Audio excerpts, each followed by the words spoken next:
Oke. Oke, Fir, jadi apa nih yang bisa kita diskusikan hari ini? Aku sebenarnya mau tanya kan untuk CV aku itu, aku kan menggunakannya bahasa Inggris ya. Mm-mm. Apakah itu maksudnya kayak apa ya, memang harus bahasa Inggris atau boleh juga ngasih bahasa Indonesia gitu loh? Takutnya Oke. kan semua perusahaan kan belum tentu perusahaan Indo ya. Biasanya ada perusahaan untuk luar negeri, makanya itu untuk makanya itu aku bikin biar general gitu loh, biar jadi bikinnya bahasa Inggris semua. Oke, aku jawab dari jawaban tersingkatnya ya. Pada saat Ya. kita ingin mempersimpel kita biar waktu kita tidak banyak kemakan untuk edit-edit CV dan kita memiliki rencana dengan cara membuat CV kita menggunakan bahasa Inggris saja, jawabanku adalah sudah tepat. Gitu. Betul. Karena ibaratnya CV bahasa apa Inggris gitu ya, mau dikirim ke loker bahasa Inggris atau loker bahasa Indonesia itu nggak masalah gitu. Aku kurang menyarankan kalau informasi lowongan kerjanya itu pakai bahasa Inggris, kamu ngirimnya pakai bahasa Indonesia gitu. Aku kurang menyarankan di sana. Tapi paling nggak kamu paham terkait dengan aturan bahasa, di mana bahasa itu sebenarnya ada hierarkinya tuh. Pertama, coba baca dulu lokernya. Di loker tersebut ada nggak perintah menggunakan bahasa tertentu? Gitu. Kalau ada perintah menggunakan bahasa tertentu, ikuti gitu. Kan kadang suka ada ya di kualifikasi macam-macam udah, terus bahwa silahkan kirimkan CV dalam bentuk menggunakan bahasa Inggris dalam bentuk PDF maksimal sekian MB gitu-gitu kan banyak ya. Beberapa loker-loker pasti kamu akan menemukan semacam itu. Jadi urutan teratas adalah apabila dalam ya informasi lowongan pekerjaannya ada panduan untuk menggunakan bahasa tertentu, ikuti. Itu urutan paling atas. Nomor 2, kalau memang itu nggak ada, cek info lokernya, ya kan? Info lokernya menggunakan bahasa apa? Kalau info lokernya menggunakan bahasa tertentu, gitu ya, sopannya adalah kita menggunakan bahasa yang sama, oke? Kalau yang pakai bahasa Inggris ya bahasa Inggris gitu, ya kan? Tapi selain melihat dari sisi kesopanan, kita bisa melihat dari sisi peluang promosi. Apa itu gitu? Tadi kan nggak ada aturan, ya kan? Berarti kan artinya kita tinggal lihat tadi dari sisi kesopanan dan peluang promosi. Artinya apa? Tadi dari sisi kesopanan intinya adalah oke, dia pakai bahasa ini saya ikuti gitu kan. Tapi maksud saya promosi gini, misalkan kayak gini Fir, ada informasi loker menggunakan bahasa Indonesia. Dia butuh kayak apa ya, sekretari gitu ya, sekretari terus syaratnya dia nulis di situ pakai bahasa Indonesia gitu. Wanita maksimal 30 tahun, memiliki pengalaman di bidang yang sama minimal 1 tahun, mampu bahasa Inggris minimal pasif gitu. Jadi di dalam lokernya itu pakai bahasa Indonesia, tapi kualifikasi jabatannya tuh minimal berbahasa Inggris pasif gitu. Gitu. Nah, kira-kira aku pakai bahasa apa? Yang penting bahasa Inggris kan itu adalah peluang kamu promosi. Bahwa kamu akan berpromosi, saya tidak cuma pasif, saya bisa aktif. Saya nggak cuma berbicara, tapi saya juga bisa berbahasa Inggris secara written yang bagus gitu. Yang tertulis yang bagus gitu. Sehingga semacam itu. Yang ketiga, coba perkuat dengan riset. Tadi kamu benar, ini perusahaan tuh bergerak di bidang apa? Gitu, kira-kira kalau ini hubungannya sama impor ekspor gitu kan, pasti banyak dokumen-dokumen yang lah pakai komunikasi internasional dan lain-lain. Atau misalnya ini perusahaan startup, ini perusahaan multinasional gitu-gitu ya, yang banyak interaksi, jadi kayak nggak cuma orang Indonesia doang di sana, yang expat banyak gitu-gitu. Nah itu bisa jadikan kamu pertimbangan. Tapi memang kalau misalkan kamu mencari info loker lokal, nggak harus yang besar gitu ya, yang menengah gitu, misalnya kayak CV, bukan PT tapi CV apa gitu, atau mungkin ada ya lebih ke UMKM gitu-gitu ya nggak masalah gitu kamu pakai bahasa Indonesia. Toh nggak ada jaminan juga kalau misalkan di lamaran pakai bahasa Inggris terus nanti kerjanya pakai bahasa Inggris kan belum tentu juga gitu. Nggak usah ada ketakutan, yang penting dicoba. Nah yang nomor 4 tadi adalah riset, dicoba gitu. Aku nggak tahu ya kamu mau ngelakuin ini enggak, ini juga nggak aku wajibin kalau kamu masih penasaran. Kadang tuh kita harus ngecek dulu loker yang sejauh ini kita incar, dia tuh bagus, lebih banyak yang nyangkut yang pakai bahasa apa gitu. Kalau kamu mau riset, kamu punya waktu, bikin pakai bahasa Indonesia, bikin sama bahasa Inggris. Dua-duanya kamu gunain tiap hari. Ditarget jumlah lamarannya aja. Misal, aku per hari harus ngirim lamaran minimal 20. Coba kamu kirim 10 bahasa Inggris, 10 bahasa Indonesia, seminggu aja. Nanti yang ada panggilan, kamu cek. Yang ada panggilan itu yang berbahasa apa gitu. gitu. Tapi kalau ada panggilan berbahasa apa, bukan berarti ya udah misalnya panggilan lebih banyak yang bahasa Indonesia, ya udah bahasa Inggrisku CV-nya nggak usah. Bukan itu. Tapi artinya begitu ada panggilan yang bahasa Indonesia, cek ulang. Ini perusahaan-perusahaan yang manggil pakai CV bahasa Indonesia, ada kesamaan nggak? Kesamaan industri, kesamaan macam-macam. Akhirnya kamu punya feeling, oh nanti kalau ada perusahaan yang kayak begini nih jenisnya, aku kirim bahasa Indonesia. PR-ku sekarang ini yang bahasa Inggris yang tembus baru dikit nih. Ya kan? Tapi tadi katakan 20 seminggu 140, lolosnya 30 katakanlah. Dari 30 ternyata yang 20 pakai bahasa Indonesia, yang 10 bahasa Inggris. Jadi kayak, oh ini yang bahasa Inggris cuma baru 10 sih. Tapi ada kesamaan nggak ya dari perusahaannya? Ada kesamaan nggak dari info lokernya kemarin gitu. Nah tinggal dioptimasi gitu. Sehingga nanti yang ini panggilan banyak, ini panggilan banyak gitu. Hal yang sama bisa kamu terapin ke CV desain atau ATS friendly. Mana yang lebih bagus? Nggak tahu, kita riset aja dulu. Karena preferensi orang-orang ya, pengalaman profesional masing-masing orang itu juga mempengaruhi panggilan. Daripada kamu bingung bagus yang mana, ada yang bilang desain banyak yang manggil, Kak. Aku percaya. Kak, aku CV ATS friendly banyak yang manggil, aku percaya. Kak, aku dua-duanya manggilnya juga sama banyaknya, aku percaya. Kak, aku udah ngirim yang ini sama ini nggak ada panggilan, aku juga percaya. Gitu. Karena masing-masing orang itu akan ada beda-bedanya, maka yang dilakukan adalah riset. Pastikan dulu CV tersebut sudah ditulis dengan benar, ya kan? Kalau kamu bilang ATS friendly, kamu udah mengikuti kaidah ATS friendly yang benar, info-info pentingnya udah dimasukin semua, begitupun yang desain. Habis itu baru dikirim, riset dulu, ya kan? Perusahaan incaranku nih cocoknya yang mana? Kalau udah banyak panggilan berarti udah bener. Nanti minggu depan aku gas lagi. Minggu kemarin kan cuma 10 per hari. Coba aku bikin 15 gitu. Ya kan? Yang ini masih kurang banyak, coba aku giniin ya gitu. Nah, dengan riset semacam itu nanti akhirnya kamu punya feeling gitu. Oh, CV begini, cara pengolahan begini itu cocoknya untuk loker yang begini gitu. Gitu ya. Yep. Semoga jelas ya. Jelas. Jadi lebih baiknya aku juga kalau mau riset gini bikin yang bahasa Indonesia juga ya. Ya, kan cukup sederhana ya kalau mau riset kan? Ya. Tinggal bikin aja gitu. Apalagi yang general yang pengen kamu tanyain. Apa ya? Atau gini deh, sejauh ini CV yang kamu kirim ke aku udah pernah bawa kamu sampai ke tahap apa? Interview user. Interview user, oke, menarik. Ya. Di interview user kamu udah dapet hasilnya belum? Lolos apa enggaknya? Waktu itu sempat nggak lolos yang terakhir itu. Nggak lolos, oke, nggak masalah. Dari yang nggak lolos, kita tebak-tebakan aja. Kan kita nggak tahu nih kamu nggak lolosnya kenapa. Dan nggak lolos itu belum tentu karena kamu jelek, oke? Sekarang yang aku pengen tahu dari kamu adalah subjektif dari kamu aja. Apa pertanyaan user yang kamu nggak yakin jawabnya? Ini bukan penyebab kamu nggak diterima ya, tapi aku pengen tahu gitu ya. Ada nggak pertanyaan yang kamu nggak yakin jawabnya gimana? Sejauh yang kemarin aku interview user sih, menurut aku udah yakin semua sih, Pak. Udah yakin semua? Oke. Yang terakhir interview itu aku udah yakin sih. Udah yakin ya gitu. Tapi memang belum ya? Ya. Seberapa sering kamu berhenti di user? Aku baru 2 kali. 2 kali terhenti di user? Ya. Oh, yang pertama, maaf ya, yang pertama itu untuk ini sih, kalau aku bukan nggak yakinnya, cuma memang usernya waktu itu lebih nanyanya ke productivity pekerjaan aku yang sekarang, karena kan memang aku masih bekerja kan saat ini, memang kontraknya bulan depan udah habis, jadi waktu itu ditanyainnya bukan masalah terkait job desk atau apa, tapi dia lebih nanyain ke productivity, kesanggupan aku selama aku kerja di perusahaan aku yang saat ini. Apakah jabatan yang kamu inginkan selanjutnya di interview tadi itu sama seperti yang kamu sekarang atau mirip? Ya. Mirip ya? Sedikit mirip. Karena kan untuk di saat ini aku quality analyst di Grab itu lebih ke data ya, lebih ngecekinnya data. Namun yang waktu aku interview sama user saat itu, dia mengeceknya itu ceknya melalui recording, jadi dia kurang yakinnya di situ sih, bisa kayak kemungkinan karena aku biasa megang data bukan recording.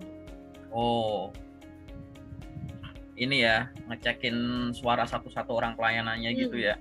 Oke. Ini call center ya, nanti detailnya nanti aja gitu. Jadi menarik ya gitu. Jadi gini, pada saat kamu sudah pernah ya, CV kamu membawa kamu ke suatu tahap gitu ya. Artinya PR kamu bukan di CV. Aku share screen, udah muncul belum? Sudah Pak, tapi belum ada apa-apa, baru putih doang. Ya, ini katakanlah loker. Ya. Oke. Setelah ada loker, kamu akhirnya bikin CV. Ya kan? Ya. Setelah itu kamu lamar, lolos, administrasi, mungkin ada kesempatan untuk psikotes. Terus habis itu ada interview misalkan. Katakanlah interview HR, terus interview user, gini aja. Ini alur normal aja gitu ya. Ya. Gini ya, Fir. Kalau kamu terhenti katakanlah di suatu tahap, ini, kamu terhenti di suatu tahap, maka hal utama yang harus kamu prioritaskan adalah memperbaiki performamu di tahap terakhir ini.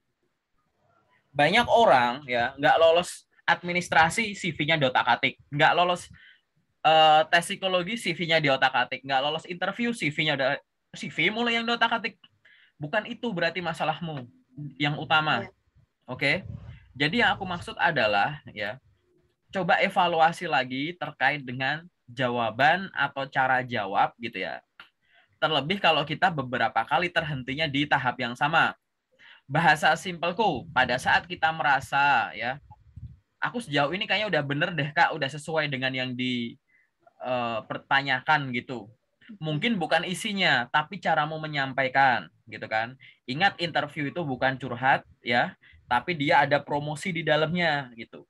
Barangkali kamu menceritakannya dalam tanda kutip terlalu jujur dan flat gitu. Aku nggak bilang nggak jujur ya, tapi ada unsur promosinya itu loh gitu. Ya, jadi kamu harus melihat ke arah sana gitu. Tapi kayaknya kalau makin banyak kata tapi, biasanya aku akan bilang, kalau memang ya kebenaran yang kamu yakini itu memang benar, ngapain kamu terhenti di situ terus gitu loh. Paham kan? Itu. Sehingga pasti akan ada suatu kebenaran yang perlu diuji ulang karena mungkin masih salah. Oke? Jadi yang jadi prioritas kamu pertama itu adalah di mana kamu akan terhenti. Nah, semua tahap yang lain ini adalah prioritas nomor 2 untuk optimasi. Artinya, sekarang kamu belajar cara menjelaskan pengalaman bekerja kamu di interview dengan baik, gitu kan? Itu merupakan PR utamamu. Sambil belajar itu, kamu perbaiki CV, LinkedIn, branding ini, itu, dan lain-lain untuk optimasi biar apa? Itu kesempatan kamu untuk ke tahap interview itu makin banyak gitu. Ya kan? Ya. Jadi yang nomor 2 ini akan memberikan kamu kesempatan ke interview user lebih banyak, tapi hal itu dijawab sama dirimu sendiri dengan mampu ya melalui interview user dengan baik gitu. Intinya semacam itu. Gitu ya. Itu yang harus dijadikan fokus sama kamu. Nah, tadi terkait dengan aku banyak yang ditanya soal ini itu macam-macam, itu gimana gitu. Kan aku kebiasa megang data gitu. Ya nggak masalah gitu. Artinya semacam ini, coba dievaluasinya, mungkin aku secara general ya.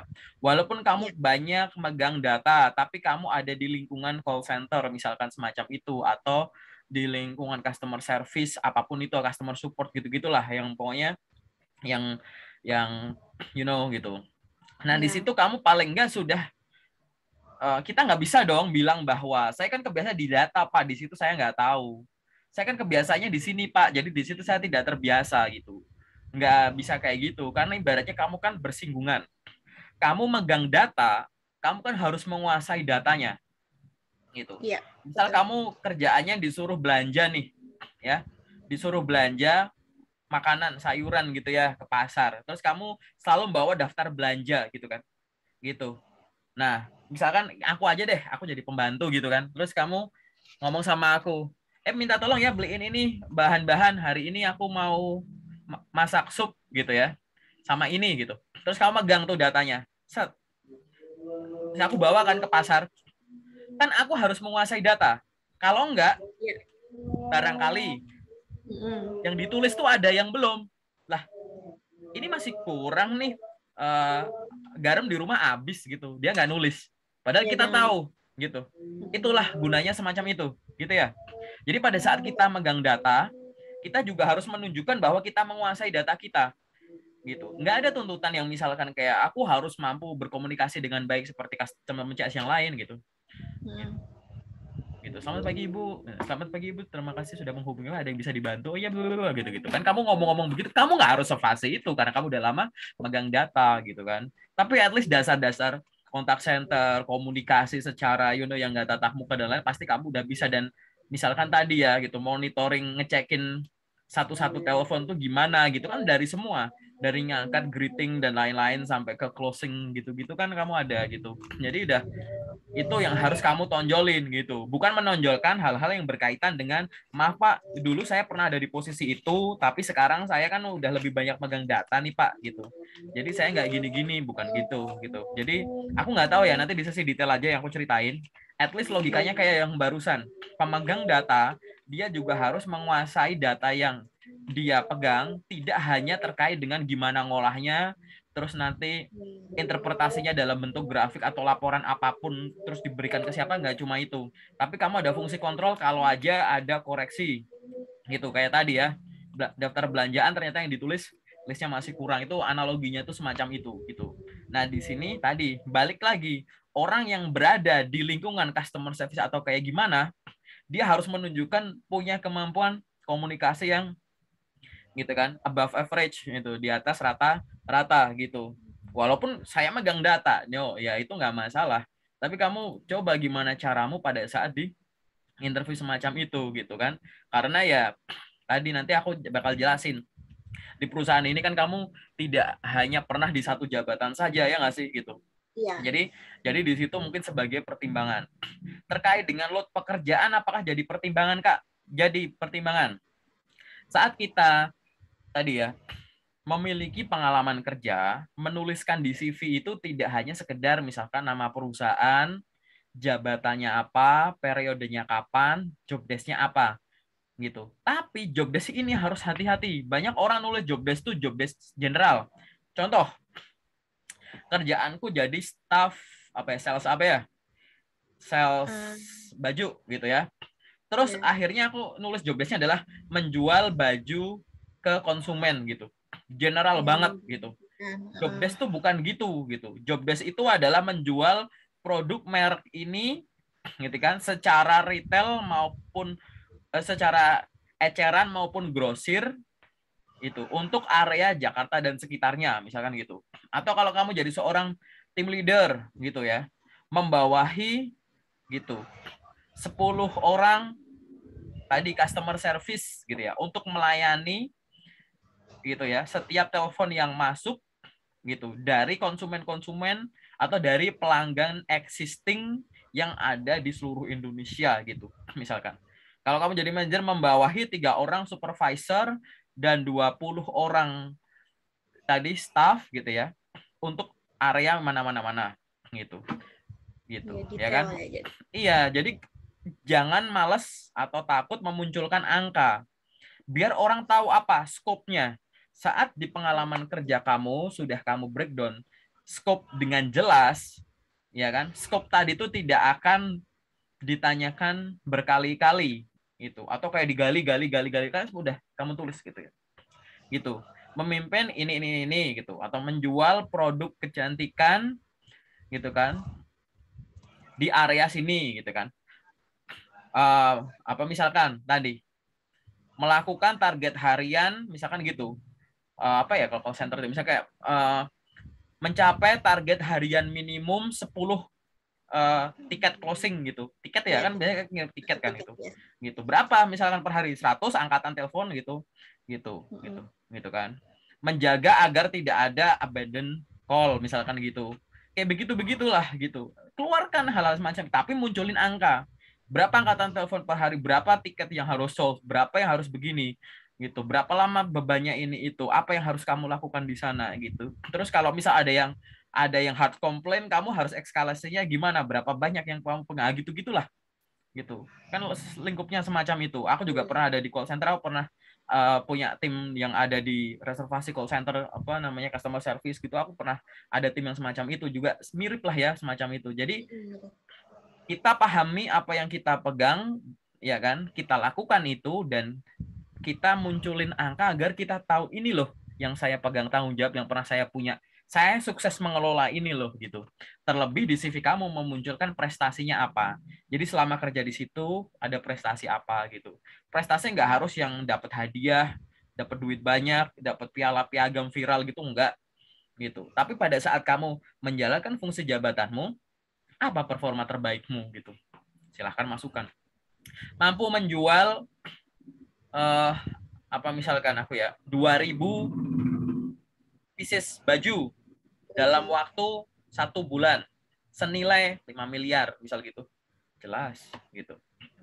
Mampu menyelesaikan total atau mampu menyelesaikan rata-rata berapa kamu 5.000 tiket per bulan selama periode 2021 misalkan gitu, ya itu oke gitu. Kalau misalnya dia nggak percaya, kan kamu bisa memberikan kontak referensi ke siapa, calon mantan atasan kamu gitu. Bener nggak sih ini anak performnya semacam itu? Misalkan kamu bisa jadi the best staff pada bulan ini, the best ini, the best itu gitu. The best performance di bulan ini tuh banyak kayak begitu kan gitu. Iya, ada. Harus kamu tonjolkan gitu ya. Semoga sudah agak jelas ya. Jelas. Oke, apalagi nih yang pengen didiskusikan mungkin? Apalagi ya, paling sih tadi aja sih Pak, kendala aku tuh kayak masih ragu sama CV aku, terus juga paling nanti ditambahin sama yang tadi Bapak bahas ya, untuk reward segala macam yang ada, yang pernah aku dapat gitu di selama bekerja. BTW ini kamu kerja doang atau sekolah sambil kerja, atau lu sudah selesai sekolah dan lanjut kerja atau gimana?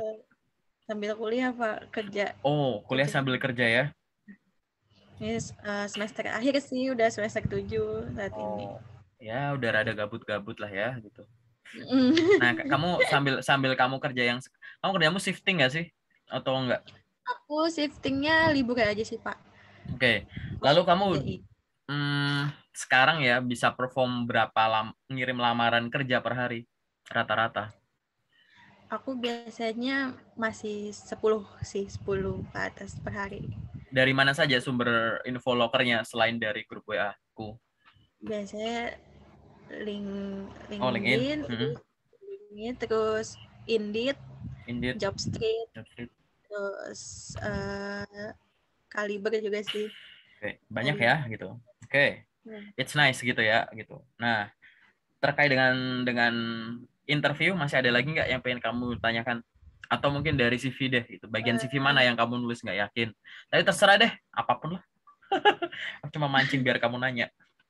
Aku ini sih paling, karena kan biasanya perusahaan tuh kayak masih raguin, karena aku kan masih sambil kuliah nih, terus juga udah semester akhir, mungkin kan khawatir aku tuh kayak perusahaan jarang nerima karena ya harusnya fokus aja dulu kuliah kayak gitu loh.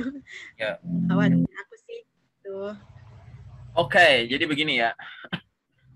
Ada perusahaan yang mungkin sudut pandangnya semacam itu, tapi tidak semua. Dalam arti ada perusahaan yang membolehkan karyawannya itu adalah orang yang masih aktif kuliah gitu. Ya. Nah, kita sebagai orang yang masih kuliah gitu ya, tapi kita pengen mencari kerja gitu ya, pastikan ya pekerjaan yang kita incar itu adalah pekerjaan yang dia tidak akan mengganggu atau diganggu oleh kegiatan kuliah kita gitu. Betul. Yang kedua, hal itu ya tunjukkan kepada kita, kepada recruiter, kepada user, bahwa Pak, dengan Anda menerima saya di sini, gitu, pekerjaan ini nggak bakal keganggu Pak, karena kuliah saya begini, gitu. Misal, kuliah kamu tuh full online, fleksibel dari rumah doang, misalkan. Kerjaannya bisa malam hari juga bisa. Kamu ngincar pekerjaan yang siang hari, gitu kan, pagi sore biasalah ya, gitu.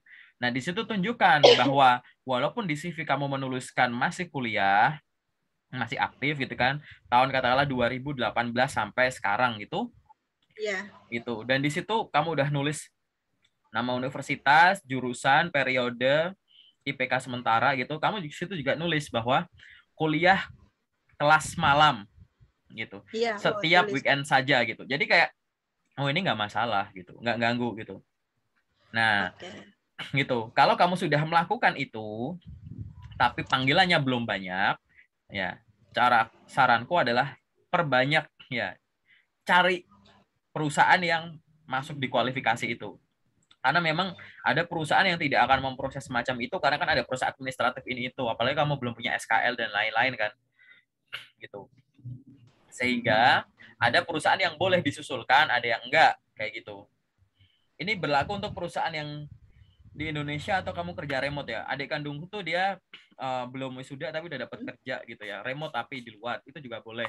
Ijazah belum ada waktu itu, terus SKL belum ada tapi udah dapat kerja gitu. Bisa tuh di perusahaan lupa Swiss yang Swiss iya, yang Singapura iya gitu. Jadi ternyata ya masih bisa kok yang semacam itu gitu. Jadi ya remote sampai sekarang remote gitu. Jadi kayak nggak terlalu butuh gitu. Yang penting kamu tadi gitu. Yang kedua adalah pada saat ya hal-hal yang sifatnya administratif kamu belum punya ya, misalkan ijazah belum punya, SKL belum punya, tapi kemampuannya kamu sudah punya, maka kalau Iya. memungkinkan pada saat melamar pekerjaan khususnya yang menggunakan email, lampirkan portofolio atau yang disebut dengan kumpulan karyamu gitu. Jadi gak cuma sekedar lamaran, CV, sertifikat, ijazah, transkrip, ya transkrip mungkin seadanya, ijazah belum ada, SKL belum ada. Mending portofolio. Kamu pernah kerja sebagai apa? Hasil karyamu tuh dibikin portofolio. Browsing dulu gimana cara bikin portofolio kerja gitu.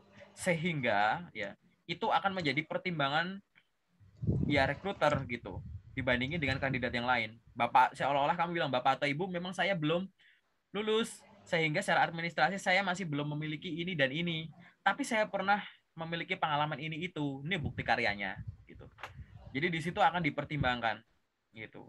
Dan ada perusahaan yang sifatnya sedikit longgar gitu ya, yang arti kayak itu bisa disusulkan, ada nggak ada gitu, nggak cuma 1-2 kok yang Iya. pernah cerita-cerita itu gitu. Jadi lu udah lumayan banyak gitu. Nah masalahnya PR kamu adalah temukan perusahaan itu gitu. Nah masalahnya menemukan Betul. sesuatu itu kan ada dua cara. Pekerjaan akan datang ke kita dengan dua cara. Dengan kita melamar atau kita ditawari. Melamar itu artinya mengizinkan orang lain tahu dengan cara aktif. Tapi ditawari itu kan perusahaan tuh nyari akhirnya nyangkut di kita. Sehingga selain Iya. kita aktif melamar, branding juga harus bagus. Paling gampang apa branding? LinkedIn-mu dibagusin, aktif di LinkedIn gitu. Tunjukkan bahwa ini loh saya gitu. Ada orang yang kayak saya, Bapak lagi butuh saya, Ibu lagi butuh saya, inilah ada saya gitu. Karena kita nggak tahu kalau kamu melakukan hal-hal yang sifatnya konvensional, lamar mulu, branding enggak gitu. Malah ada yang rasa insecure. Aduh Kak, teman-temanku udah dapat kerja, aku lulus aja belum gitu. Terus aku mau aktif di sosmed, kayaknya insecure gitu loh Kak gitu. Jadi kayak apa Instagram toxic, aku uninstall gitu. LinkedIn toxic juga, nggak aku mainin gitu. Lo itu masalah media kamu untuk branding malah kamu tutup dengan alasan Iya. isinya orang-orang toxic atau malah aku Toksik. ngerasa insecure. Nah ini kan aneh gitu. Kamu harus sadar bahwa sosial media itu untuk kamu branding. Kamu pernah memiliki pengalaman pendidikan, organisasi kepanitiaan atau pengalaman kerja apa, dapat ilmunya, menguasai apanya, sharing lah, berbagilah ke orang. Awal-awal yang lihat cuma dikit, nggak ada yang react, nggak masalah gitu. Namanya juga branding gitu. Itulah caramu cari perhatian gitu. Orang belum tahu rasanya gimana itu, kayak tadi ada suara piring tuh, jangan orang jual bakso kan di depan itu, orang nggak tahu produknya udah ting ting ting ting aja. Nah itu loh, mulai Iya. posting itu tuh kayak kamu tuh kayak ting ting ting ting abang bakso atau mie tek tek gitu ya, gitu. Cari perhatiannya dulu, orang udah nengok gitu kan, baru tunjukin kak kayaknya enak nih gitu kan, udah dicoba deh gitu. Nah itu maksudku itu ya, jangan sampai lupa gitu. Oh iya Pak, kan di LinkedIn tuh emang banyak yang nge-branding diri sendiri juga kan, terus banyak yang ngetek gitu. Nah itu tuh aku karena kan baru pertama kali aku juga coba pakai LinkedIn itu. Ngetek orang Itu apa tuh pakai ngetek, hashtag maksudmu?